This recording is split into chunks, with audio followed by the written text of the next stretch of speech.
احمد اویس صاحب، جن راستوں پہ چل کے چین موجودہ حالات میں پہنچا ہے، وہی پالیسیز، وہی راستہ ہم اڈاپٹ کر سکتے ہیں؟ بالکل کر سکتے ہیں. بہت سارے مطلب ہے کہ ہمیں اپنی ریکوائرمنٹ کے مطابق اس میں ویریشنس تو کرنی ہوں گی.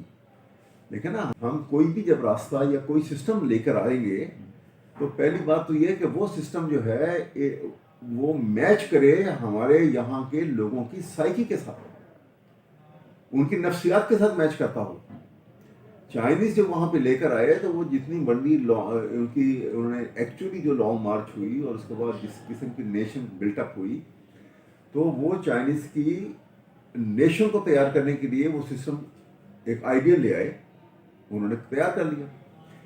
ہم ان میں سے چن سکتے ہیں کہ وہ تمام بنیادی چیزیں جن کو چائنیز نے استعمال کیا اس کام پہ لانے کے لیے وہ کیا ہیں، اور کیا ہمارے گیونگ سرکمسٹانسز میں ہمارے اندر وہ سسٹم پیدا ہو سکتا ہے کہ نہیں ہو سکتا، ہم اس کو یہاں استعمال کر سکتے ہیں کہ نہیں کر سکتے. چین میں اور پاکستان میں جو بہت بڑا ایک فرق سمجھا جاتا ہے وہ یہ کہ چین ایک مکمل طور سے مٹیریلسٹک ملک ہے، وہاں پہ ریلیجن کی کوئی گنجائش نہیں رکھی انہوں نے، جبکہ ہمارے یہاں پاکستان کے اندر ریلیجن پہ بہت زیادہ انویسٹمنٹ ہو رہی ہے. اتنے بڑے فرق کے ساتھ چین کی پالیسیز کو فالو کرنے کا کوئی امکان ہے؟ بڑا اچھا، آپ نے سوال بہت اچھا کیا ہے، اس لیے مجھے اس کے جواب کے لیے بھی آپ تھوڑا سا ٹائم ضرور دیں گے. جی ضرور. بہت اچھا سوال ہے کہ مٹیریل ان کی بالکل مٹیریل ورلڈ ہے، اور وہ ان کے وہ بالکل اے ریلیجیس سوسائٹی جہاں تک سوسائٹی کا تعلق ہے، اور وہ ایک اکنامک مائٹ بن کے سامنے آئے ہیں دنیا کے، اور ایک زندہ مثال ہے ہمارے سامنے. دیکھیے کوشچن یہ ہے کہ ہم نے ریلیجن کے اوپر انویسٹ نہیں کیا ہے، ہمیں ہماری اپنی غلطیاں، کوتاہیاں اور کرپشن کے باعث ہم نے مولوی کو لیٹیچیوڈ دیا، چھٹی دے دی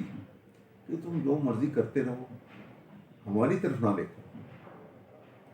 اور ایک انہولی میرج جسے کہتے ہیں نا، وہ آپ نے ان کے ساتھ کر لی، اور وہ مولوی کو ایکسپلائٹ کرنے کا موقع بھی مل گیا. ہر دوسری بات کے اوپر جس وقت حکومت میں تنقید کرے گا لوگ کہے گا وہ خلفاء راشدین کا زمانہ، وہ تو یوں تھا اور وہ یوں تھا اور تم یہ ہو. وہ تم یہ ہو کو بچانے کے لیے انہوں نے کہا کہ چلو تم کرو جو بھی ہے، ان کو ہر لیٹیٹیوڈ مل جاتا تھا. ہر بڑا مولوی کو آپ دیکھیں، جس وقت آج بھی کھول کے دیکھ لیں آپ، تو آپ کو ان کو ہسٹری مل جائے گی کہ یہ ایجنسیز کے ساتھ ملے ہوئے ہیں. بڑے سے بڑے مولوی کو آپ ملائیں گے تو وہ ان کا کسی نہ کسی طرح کا ڈائریکٹ اور انڈائریکٹ لنک جو ہے وہ ایجنسیوں کے ساتھ پے روڈ پہ بھی رہیں. اور یہاں پہ ریلیجیس ایکسپلائٹیشن جو ہے وہ اس لیے کی گئی کہ یہ ملک جو ہے جب ٹو نیشن تھیوری کے نام پر آیا، اور آپ نے سب کانٹیننٹ سے اس لیے کہ 40 کروڑ میں سے 10 کروڑ مسلمان جو ہیں وہ مائنورٹی نہیں کہلا سکتے، کیونکہ 10 کروڑ مسلمان جو ہیں وہ 30 کروڑ کے رحم و کرم پہ نہیں چھوڑا جا سکتا تھا ان کو، اور ان کے لیے چینج آف ماسٹر ہوتا. تو ہم الگ نیشن ہیں، ہمیں ہمارا رہن سہن طریقہ ہر چیز فرق تھی، تو ہمیں آپ الگ ملک دے دو، ہم اپنا پریکٹس کریں گے، ہم اپنے انداز میں رہیں وہاں پہ، تو ٹھیک ہو گیا، یہ وہ بات بن گئی. اب اس کے بعد ضرورت یہ تھی کہ آپ اس کو پروموٹ کرتے. پروموٹ کیسے کرتے؟ سسٹم آف ایجوکیشن لے کے آتے. سسٹم آف ایجوکیشن میں آپ بتاتے ہیں کہ بھئی نیشن کیا ہوتی ہے، جو نیشن پہلے بنی تھی، ملک بعد میں بنا پاکستان، تو بتایا جاتا ہوں کہ بھئی یہ نیشن تھی، یہ پرپس تھا آپ کا، اور آپ نے ایک بڑی آئیڈیل طریقے سے تیار کی ہے. اور جہاں آپ چائنا کی بات آتے ہیں، چائنا نے اس میں ریلیجن کو مائنس کر دیا، لیکن سوشو اکنامک سسٹم جو اس نے دیا، وہ سسٹم جو ہے وہ میرے خیال میں وہ اس ایکوالٹی کے جس کو social justice being within the Islamic principle جس کو ہم کہیں گے، وہ چائنا اس کے بہت قریب ہے اس لحاظ سے. تو جو اچھی چیز تھی ہم کیوں نہ اس کو ٹیک اپ کریں، کہ ہم نے سوشل جسٹس جو بیسڈ آن اسلامک پرنسپل اس کو اگنور کیا اس لیے کہ وہ ان تمام بڑے بڑے وڈیروں کی گردنیں دبوچ لیتا. تو چائنیز نے جو سب کچھ کیا اور جو سوسائٹی ڈسپلن کر کے ڈیولپ کی، اس میں قانون اپنے حساب سے، ہم اس کو کہیں ڈیموکریٹک سائٹ پہ لے جاتے ہیں، اس نے اس نے فنڈامنٹل رائٹس وہ جو ہمارے یہاں پر جو ویسٹرن کلچر سے ہمیں ملتے ہیں اور وہ پارٹ آف کانسٹیٹیوشن ہے ہمارے، وہ فنڈامنٹل رائٹس ان کو آزادی نہیں دی لوگوں کو، لیکن اس نے ان کو ڈسپلن کر کے کام پہ لگا کے وہ چیز حاصل کر لی ہے جو ہم اپنے آپ کو یہ سمجھتے ہوئے کہ جی ہم آزاد ہیں، جی ڈیموکریٹک رائٹ ہے، جی ہم سب کچھ ہیں، لیکن اتنے ڈسپلن اتنے کرپٹ ہیں کہ ہم وہ چیزیں حاصل نہیں کر سکے. اور لگتا نہیں ہے کہ جس اسٹائل میں ہم چل رہے ہیں as the people of Pakistan, میں نیشن اس لیے نہیں کہوں کہ نیشن کا تصور نہیں لگ رہا ہمارے اندر کوئی، وہ نیشن ہوڈ کا جو ایک ہوتا ہے تصور، وہ اس کا فقدان نظر آتا ہے. لیکن اس سے ہم وہ چیز شاید وہ حاصل نہ کر سکیں گے. لیکن آن دی ادر سائڈ سب سے بڑی چیز جو جہاں پہ فرق میں بتانا چاہ رہا ہوں آپ کو، وہ یہ ہے کہ دیکھیے ہماری سوسائٹی اگر کوئی اس کو ڈیولپ کرنے لگے اور ویژنری ہوتا تو وہ مولوی کے چنگل سے اس کو نکالتا، ایجوکیشن کی طرف لے کے آتا قوم، اور قوم کو ایجوکیشن کی طرف لانے کے ساتھ اس کا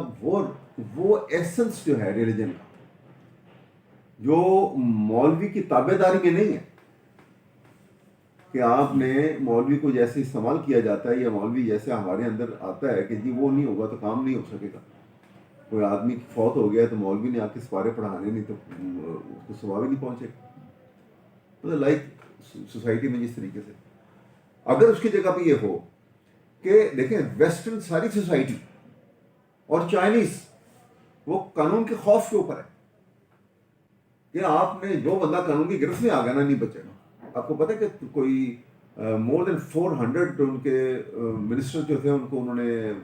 آن دی چارج آف کرپشن ان کو گولی مار دی تھی چائنا کے اندر منسٹرز کو. تو یہ ہے قانون کی بالادستی، ایک اپنے شکل میں چائنا کے اندر ہے اور ویسٹرن ورلڈ میں ایک اپنی شکل میں ہے. لیکن جو قانون کی گرفت میں آ جاتا ہے وہاں پہ آپ دیکھیں اگر وہ کلنٹن بھی آ گیا تھا یا ٹرمپ بھی آ گیا تھا تو وہ نہیں چھوڑیں گے اس کو. پرائم منسٹر کی ابھی آپ نے دیکھا کہ یہ واز سو اپولوجیٹک یو کے کا کہ اس نے وہ کورونا کے ایک طرف وہ اسٹرائک ہوئی تھی اور وہ لاک ڈاؤن تھا اور وہ اس نے کھانے کی پارٹی میں چلا گیا تھا تو اس کا کس قدر انہوں نے گریلنگ کی اس کی. یہ اپنی جگہ. یہاں پہ ہم ایک سٹیپ آگے لیتے ہیں اگر ہم قوم کو ڈسپلن کر کے تیار کر لیتے ہیں اور ریلیجن کو پازیٹیو شکل میں لے کے آتے ہیں. بینگ مسلم ہم اس بات پہ ہمارا عقیدہ ہے کہ دیر از لائف ہیئر آفٹر، اور اگر لائف ہیئر آفٹر ہے تو ہم اس کو پازیٹیو ٹون میں کیسے لیتے ہیں کہ بھئی دیکھو یہ قانون کی بالادستی ہے کہ ہم نے قوم کو تیار کرنا ہے کہ قانون میں کی بالادستی کا نظام اتنا اچھا انفورس ہوا ہوا ہے کہ جو بندہ قابو آیا بچے کا نہیں. ٹھیک ہے. اور قانون سے بچ کے اگر ہم کوئی برائی کر رہے ہیں تو ہمیں اللہ کی ذات بھی دیکھ رہی ہے اور وہاں بھی ڈے آف ججمنٹ پہ ہم اس کا آنسریبل وہاں پر بھی ہیں. یہاں تو قانون نے پکڑ لیا تو وہ تو ہمیں سزا دے دے گا، یہاں ہی دے دیں گے. لیکن اگر ہم یہاں سے اس قانون سے بچ کے کوئی ایسا کرائم کرتے ہیں کہ جہاں ہم کہیں گے یہ چار دیواری کا ہمیں تحفظ ہے، کسی نے ہمیں دیکھا نہیں ہے، ہم کسی کے ساتھ برائی کر رہے ہیں کسی بھی قسم کی وچ از ان دی کیٹیگری آف کرائم، اور ہم کہیں گے جی ہمیں کسی نے دیکھا نہیں ہم بچ گئے. تو ہمارے ذہن میں اگر یہ چیز جو ہے پارٹ آف ایجوکیشن کے ذریعے ہمارے ذہن نشین ہو جائے اور پارٹ آف اور فیتھ جو ہے وہ ہم اس پہ کنوکشن کی حد تک آ جائیں کہ اس نظام سے اگر اپنے آپ کو اس سیٹ اپ سے بچا لیں گے تو اللہ کیونکہ ہمیں دیکھ رہا ہے تو اس سے نہیں بچیں گے، لہٰذا اکیلے میں بھی چھپ کے بھی کرائم نہ کرو. یہ تو آپ ایک سٹیپ آگے لے جاتے ہیں. لیکن ہم کیونکہ نہ اس میں بھی منافقت کا استعمال کرتے ہیں اور ادھر بھی قانون کی بالادستی کا نظام بھی منافقت سے چلاتے ہیں، تو ہمیں تو کھا گئی ہے جو اصل چیز، وہ منافقت کھا گئی، ڈائیکاٹمی کھا گئی ہے، اور جس کی وجہ سے نہ قوم بن سکی ہے نہ ہم ملک کو اس طرح سے تیار کر سکیں ہیں، اور کرپشن کا بھی کوئی ہم حل نہیں نکال سکے اس لیے کہ انڈیویجول اتنا طاقتور ہو گیا کرپشن کے باعث کہ انسٹیٹیوشن کی حیثیت کوئی نہیں رہی. یہ اسلام اور ڈیموکریسی اور دوسری طرف چین کا سوشلسٹ سسٹم، کیا کہیں ایسا نہیں لگتا کہ ہم بہت کنفیوزڈ لوگ ہیں؟ بالکل بھی نہیں ہے. دیکھیں میری کوئی کنفیوژن نہیں ہے. سوال یہ ہے کہ دیکھیں ہر سسٹم جہاں ملک میں جن ممالک میں کامیاب ہوا ہے انہوں نے ایک بڑی لمبی اسٹرگل کی ہے اور پھر وہاں پہ کچھ اچیو کیا انہوں نے پازیٹیولی آ کے. وہ میں نے وہ الگ الگ اسٹرگل ہے ان کی. آپ چائنا کی اپنی اسٹرگل دیکھ لیں گے, آپ یورپین کنٹریز کی اپنی ہے, فرانس کا اپنا ریولیوشن آیا تھا, رشیا کا ایک ریولیوشن آیا, اور اس کے بعد وہاں پہ ایک نظام انہوں نے بدلے, اپنی سوشو پولیٹیکو اکنامک تبدیلیاں وہاں پہ لے کر آیا نظام جو تھا. ہم اس سٹیج کے اوپر آئے ہیں کہ جہاں پہ ہم ہر سسٹم میں سے اچھائی کو پک کر سکتے ہیں.